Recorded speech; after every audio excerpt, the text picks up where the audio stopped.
Alhamdulillahirabbil alamin. Wassalatu wassalamu ala nabiyyina wa habibina wa syafi'ina Muhammad bin Abdullah wa ala alihi wa ashabihi wa man ihtada bi hadihi istanna bi sunnatihi ila yaumiddin, amma ba'd. Kita sambung muka surat 163. Maka kata Imam Al-Ghazali rahimahullah, maka peliharalah diri kamu dari syaitan jin dengan maka peliharalah diri kamu daripada syaitan jin dan waspadalah dari syaitan manusia. Dan pada yang sama, waspadalah daripada syaitan manusia.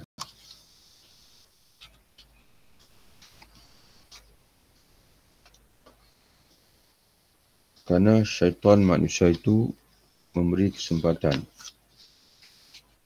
beristirahat bagi syaitan jin dari keletihan, menipu dan menyesatkan sesama manusia.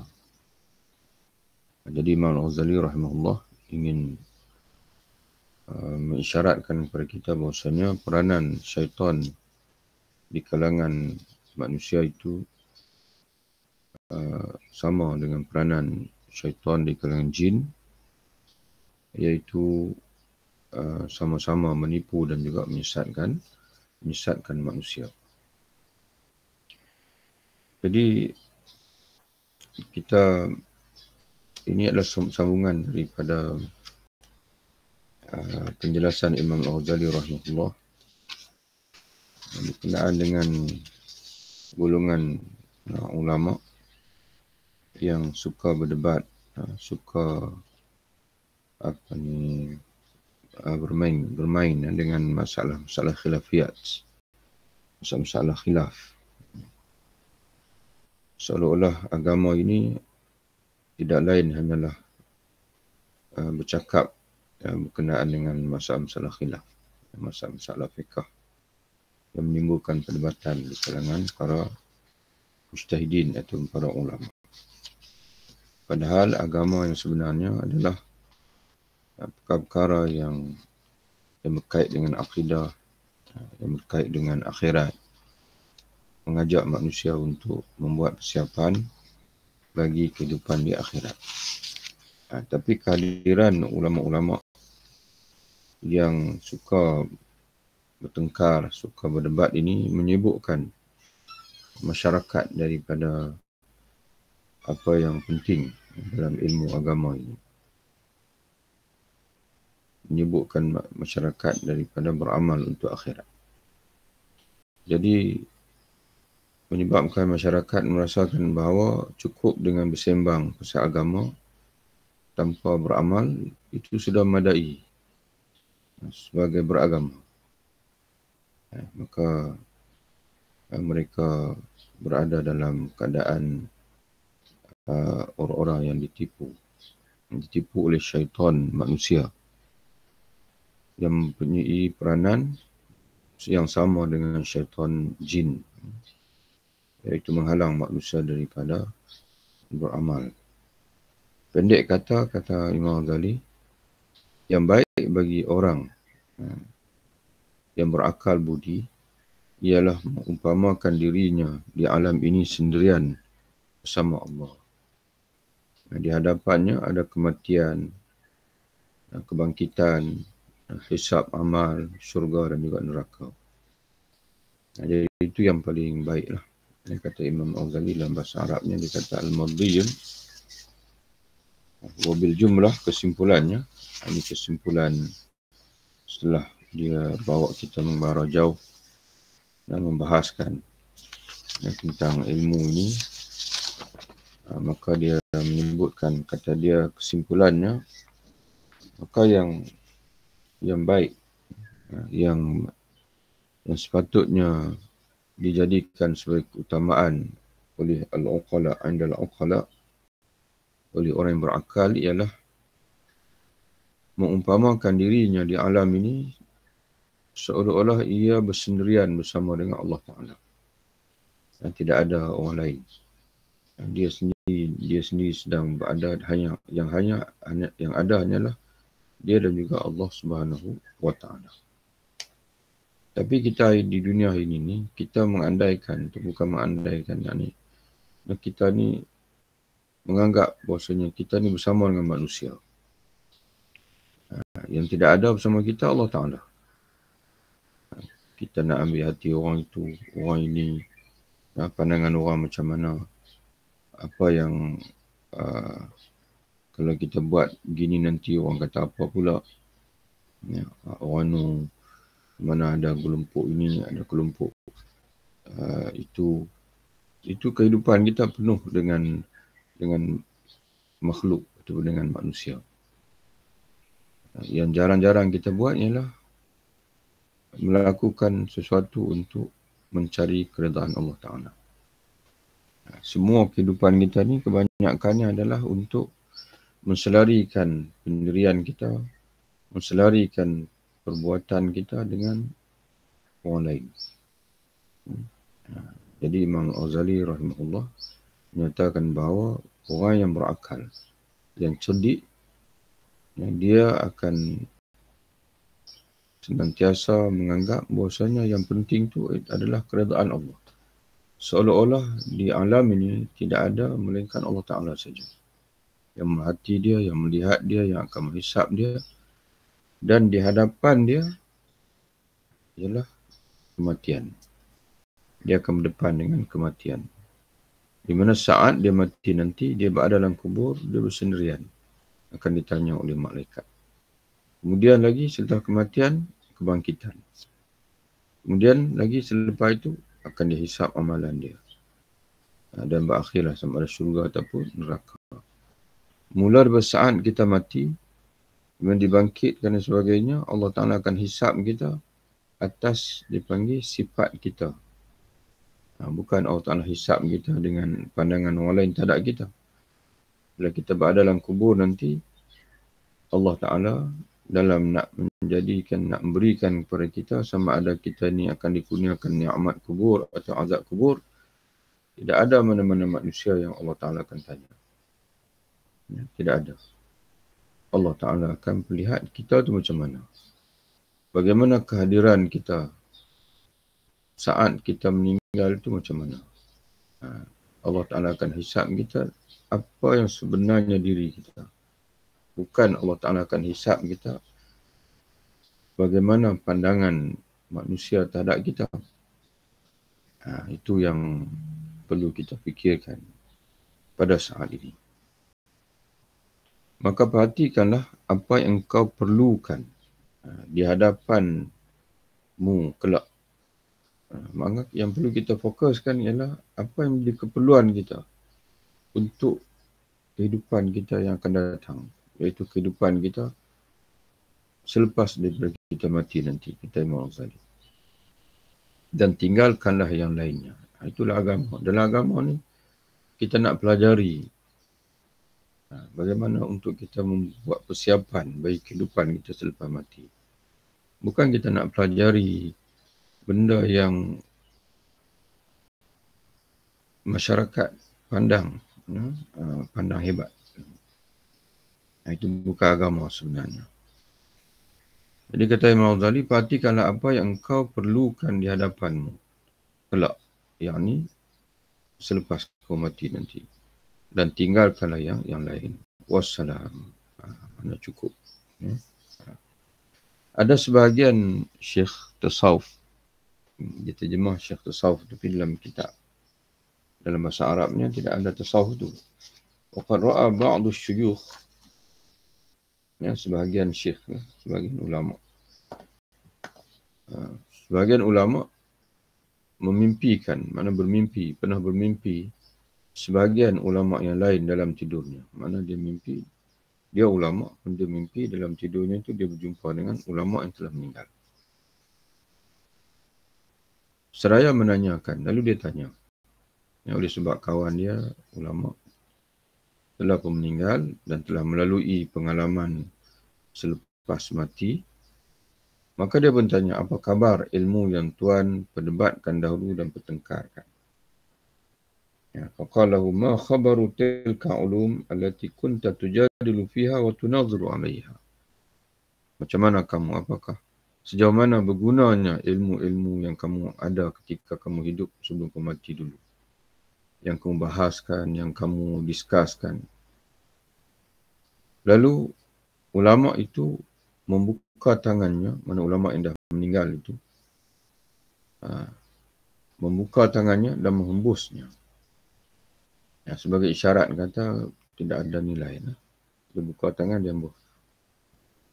Ada semua ilmu-ilmu yang aku bahaskan, aku bincangkan dulu itu, semua itu, kata dia, semuanya menjadi abu yang berterbangan. Tidak ada yang berguna selain dari 2 rakaat salat yang aku kerjakan dengan ikhlas di tengah malam yang sepi. Ya, qala dalam bahasa Arabnya dia sebut tahat kulluha haba'an manthura. Berterbangan semua ilmu yang banyak-banyak itu semuanya berterbangan menjadi haba'an, debu-debu, mansuran yang bertaburan, yang berterbangan. Wa man tanfa'atu, tidak ada yang memberi manfaat kepadaku illa bi raka'ataini dan melainkan 2 rakaat khalusatali fi jawfil lail, yang tulus bagiku pada kegelapan malam. Mana tidak melainkan ibadat yang dia beramal. Mana daripada ilmu yang dia ada itu, dia beramal, bangun malam. Jadi itu saja kata dia yang memberi, yang menyelamatkan dia. Pada hadis tersebut, ma dhalla qaumun ba'da hudan kanu alaihi illa utul jadal.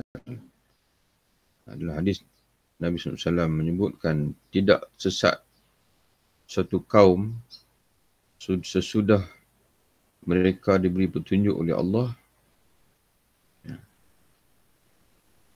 melainkan utul jadal, orang-orang yang suka bertengkar. Tidak sesatlah satu kaum yang sesudah ada petunjuk padanya selain orang-orang yang suka bertengkar.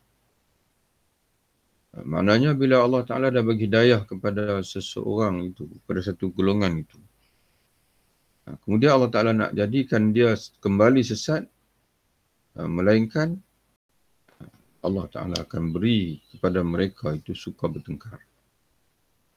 Jadi menunjukkan kepada kita bahawasanya orang yang berada dalam hidayah ini, dia suka beramal, tidak suka bertengkar. Yang tidak suka dipanggil bertengkar, berbalah. Dan kita fahamlah di sini, kata alim ulama, makna jadal ini ialah bermati-matian mempertahankan kebatilan. Padahal dia tahu bahawasanya pihak yang satu lagi itu benar. Tapi kalau kita mempertahankan kebenaran, karena kebenaran yang ingin kita pertahankan itu, itulah yang disebut oleh Quran hadis, itu dituntut. Itu dituntut oleh agama. Membela yang hak. Tapi orang yang Allah Ta'ala takdirkan sesat ini, akan sesat ini, walaupun dia sudah dikurniakan hidayah oleh Allah, maka dia akan mementingkan kemenangan. Yang penting dia menang. Yang pentingnya, ataupun dia dilihat sebagai menang. Walaupun dia sebenarnya tahu bahawasanya dia berada dalam kebatilan. Ataupun dia pun tak pasti sebenarnya dia betul ataupun tidak. Yang penting dia mesti betul. Dia mesti menang. Jadi sebab itu dalam hidup kita ini, kita mesti mencari kebenaran. Bukan mencari kemenangan semata-mata. Lalu Nabi membaca ayat Allah, وَمَا ضَرَبُوهُ لَكَ إِلَّا جَدَلًا بَلْ هُمْ قَوْمٌ خَصِمُونَ. Mereka, yakni orang musyrikun, menimbulkan soal itu hanya untuk membantah saja. Jadi bila Nabi Muhammad SAW bentangkan hakikat ketuhanan, Allah Ta'ala lah Tuhan yang sebenar, bermacam-macam alasan mereka berikan. Ini orang-orang musyrikin ini. Maka alasan-alasan yang mereka berikan itu, hujah-hujah yang mereka berikan itu, wahai Muhammad, tidak lain melainkan hanyalah untuk membantah kamu saja. Kerana mereka sebenarnya tahu bahawasanya mereka berada dalam kebatilan dan engkau berada dalam kebenaran. Dan sebenarnya balhum qaumun khasimun, sebenarnya mereka adalah kaum yang suka bertengkar, bukan kaum yang suka mencari kebenaran. Dan begitu juga firman Allah Subhanahu wa taala, wa ammal ladzina fi qulubihim zayghun, adapun orang-orang yang hatinya cenderung kepada kesalahan, kata Allah, dia kena sambung lagi ayat dia tu, fayattabi'una ma tashabaha minhu, maka mereka mengikuti apa yang samar, apa yang samar maknanya daripada kitab Allah itu, dengan meninggalkan apa yang muhkamat. Dalam ayat ini, permulaan ayat ini, Allah Ta'ala menyebutkan walladhi anzala alaikal kitaba, dialah ini Allah yang menurunkan kepada kamu, wahai Muhammad, akan kitab dan Al-Quran. Minhu, di mana daripada Al-Quran itu ayatun muhkamat, kebanyakannya adalah ayat-ayat yang muhkamat, yang jelas maksudnya, yang terang maksudnya, tidak ada kesamaran. Tidak ada dipanggil, tidak timbul perdebatan. Hunna umul kitab, di mana ayat-ayat yang terang, yang jelas itu, yang muhkam, itulah induk kepada kitabullah. Wa ukhar mutasyabihat, dan di sana kata Allah ada ayat-ayat yang mutasyabihat.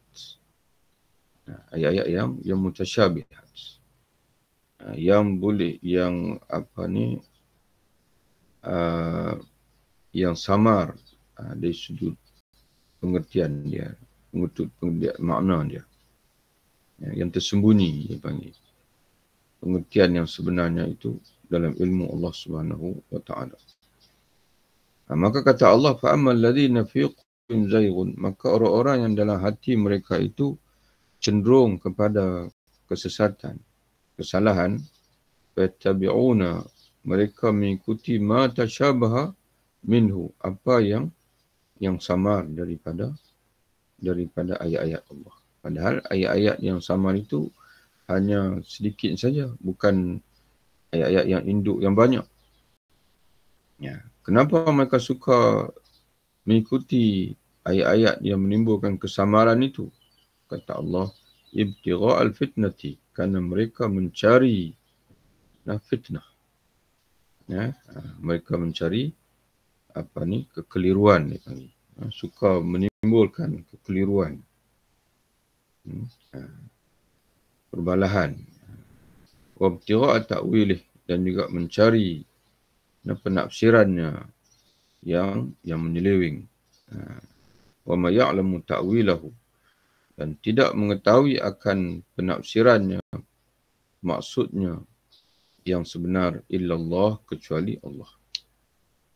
Warasikhuna fil ilmi, dan adapun orang-orang yang mantap ilmunya, yang kukuh dalam ilmu, yaquluna, mereka akan mengucapkan amanna bih, kami beriman dengannya, walaupun kami tidak mengetahui apa maknanya yang tepat, kerana ia tersembunyi dalam ilmu Allah Subhanahu wa taala, tapi kami beriman. Kullun min indi rabbina, kerana semua ayat-ayat Allah itu, sama ada muhkamat ataupun mutasyabihat, semuanya daripada Tuhan kami.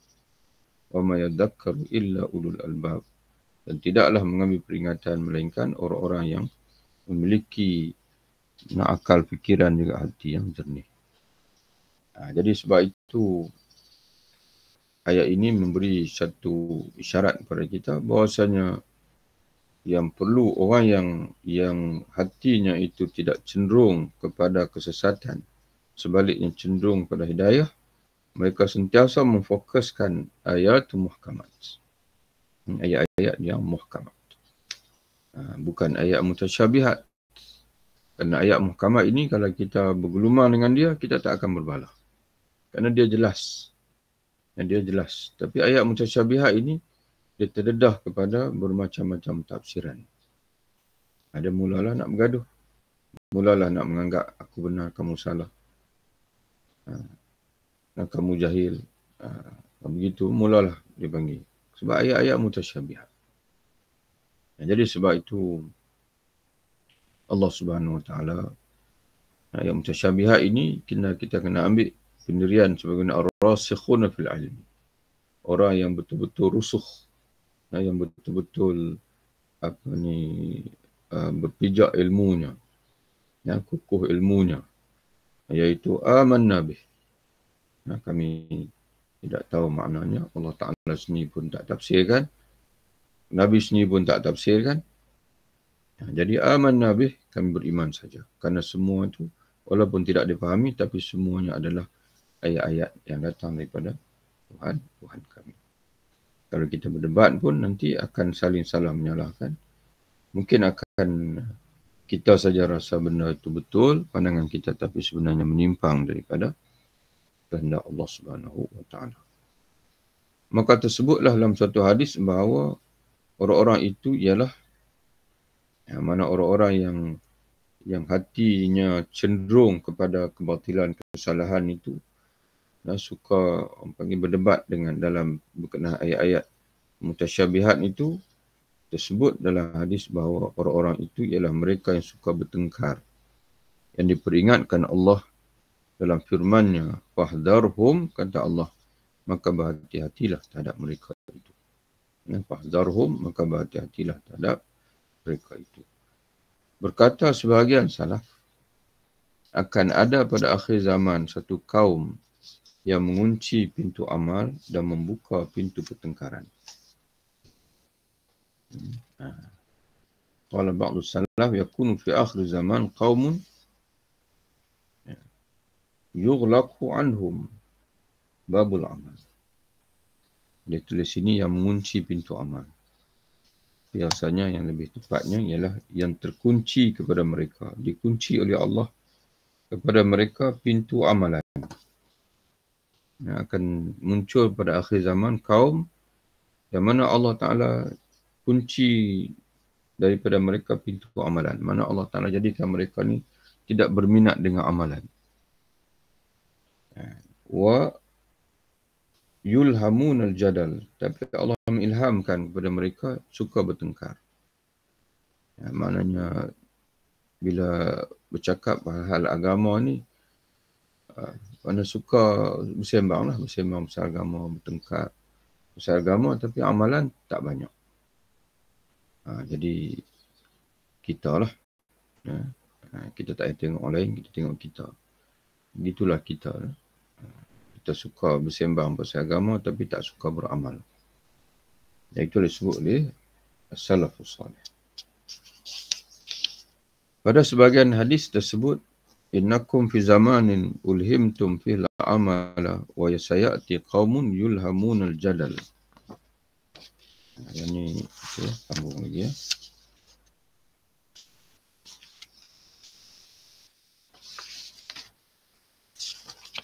Kata Nabi SAW, kita diriwayatkan kepada Nabi, sesungguhnya kamu berada pada satu zaman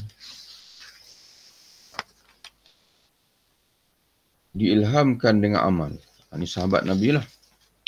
Kamu hidup pada zaman di mana diilhamkan amal. Mana Allah Ta'ala bagi ilham kepada kamu suka beramal. Jadi sebab tu kita tengok kehidupan para sahabat ini menjaga salat 5 waktu berjamaah. Suka baca Quran. Dan bangun qiyamul lail bertahajud. Dan sebagainya. Ya.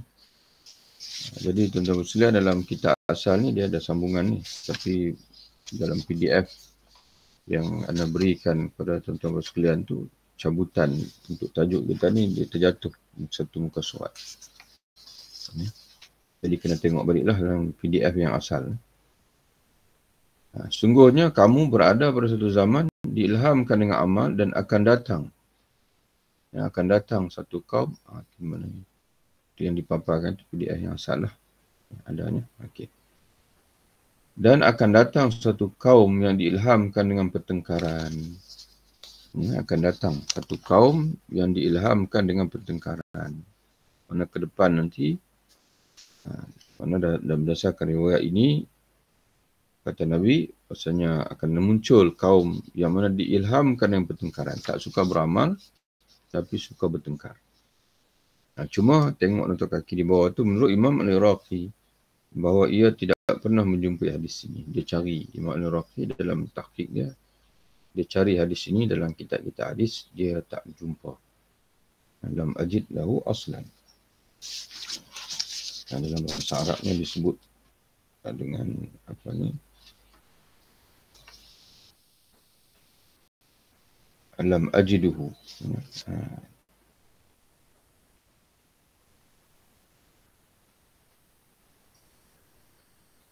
Aku tidak menemui hadis ini. Dalam tahqiq yang lain, tahqiq oleh dalam besi tahqiq oleh cetakan Darul Minhaj yang jelasnya, kata dia, sebagaimana ditulis atau dicatat dalam kitab Iqtida'ul Amal, Iqtida'ul Ilmi Al-Amal, kalau tak silapnya kitab ni oleh Imam Al-Khatib Al-Baghdadi. Dia menyebutkan bahawa ungkapan ni bukan hadis Nabi tapi ucapan Al-Imam Al-Auza'i. Ataupun yang mirip dengan dia, ungkapan Imam Al-Auza'i di mana dia menyebutkan idza aradallahu biqaumin syarran, jika Allah menghendaki kejahatan menimpa satu kaum itu, fataha alaihimul jadal, Allah akan buka kepada mereka pintu perdebatan, wa mana'ahum al-amal, dan menegah mereka daripada beramal. Allah tidak jadikan mereka suka beramal, sebaliknya Allah jadikan mereka suka berdebat. Itu menunjukkan bahawa Allah inginkan kaum tersebut ditimpa dengan keburukan, kejahatan. Jadi sebab itu tuan-tuan sekalian, untuk kita membina kembali keagungan Islam, membina kembali tamadun Islam, mesti kita kembali kepada faksi yang sebenar, iaitu belajar agama untuk beramal. Dan hadis yang lain, pada suatu hadis yang terkenal tersebut, abghadul khalqi ilallah ta'ala al-aludul khasm, manusia yang amat dimarahi, amat dibenci oleh Allah Subhanahu wa taala ialah yang suka dan bertengkar. Al-aladul khasm, yang degil dipanggil al-khasm, yang suka bertengkar. Maknanya mereka ini bukan mencari kebenaran, tapi orang yang dipanggil sombong. Sombong dengan pendirian sendiri, seolah macam segala-gala yang dimiliki oleh diri sendiri itu semua dah betul. Padahal kita manusia ini, kita sedia maklum bahasanya banyak ilmu yang kita tidak tahu. Dan dia kemungkinan kita salah itu adalah besar. Jadi sebab itu kita perlu meletakkan dalam diri bahasanya yang benar itu adalah Allah dan Rasul. Quran dan hadis, mana-mana orang yang boleh membuktikan pandangan kita itu menyalahi Quran dan hadis, kita akur. Kita berazam bahasanya kita akan, saya akan ubah pendirian saya kalau sesiapa boleh buktikan pendirian saya itu bercanggah dengan Quran dan hadis. Jadi yang maksum itu adalah Rasulullah SAW sahaja. Hadis ini diriwayatkan Imam Bukhari dan Muslim dari Sayyidina Aisyah radhiyallahu anha. Dan pada hadis yang lain, ma utiya qaumun al-mantiqa illa muni'ul amal. Tidak diberikan kepada satu kaum itu akan bijak berkata-kata, kecuali mereka itu akan meninggalkan beramal, bekerja. Cuma hadis ini menurut Imam Al-Iraqi, dia tidak menemui hadis ini. Lam ajid lahu.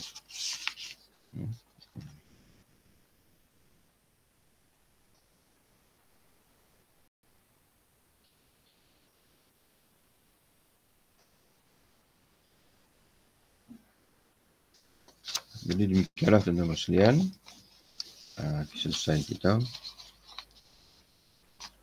daripada bab yang ketiga ni dalam Kitabul Ilm.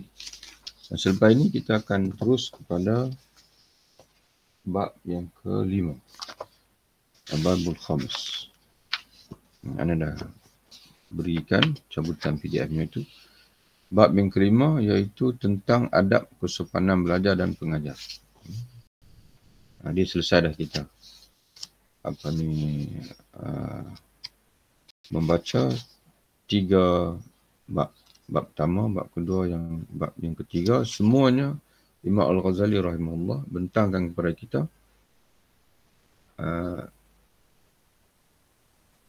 fadilat, ilmu fadilat, belajar dan juga ilmu apa yang sebenar yang perlu kita cari. Ilmu yang sebenarnya yang perlu kita pelajari sungguh-sungguh untuk kita mendalami agama dan juga untuk kita mencapai kebahagiaan abadi di akhirat melalui ilmu yang kita pelajari. Selesai dah masalah ilmu tu, kita dah faham dah. Ilmu apa yang penting dalam hidup kita ini. Dan ilmu yang tak penting ni kita tinggalkan. Kerana masa kita, umur kita ini sangat berharga untuk kita bazirkan pada perkara-perkara yang tidak penting. Maka kita akan masuk selepas ini tentang adab kesopanan belajar. Adabul muta'alim wal mu'allim. Jadi bila kita belajar dengan dalam keadaan menjaga adab, maka barulah ilmu yang kita peroleh itu ilmu yang diberkati oleh Allah Subhanahu wa taala. Wallahu a'lam bissawab. Assalamualaikum warahmatullahi wabarakatuh. Terima kasih Ustaz.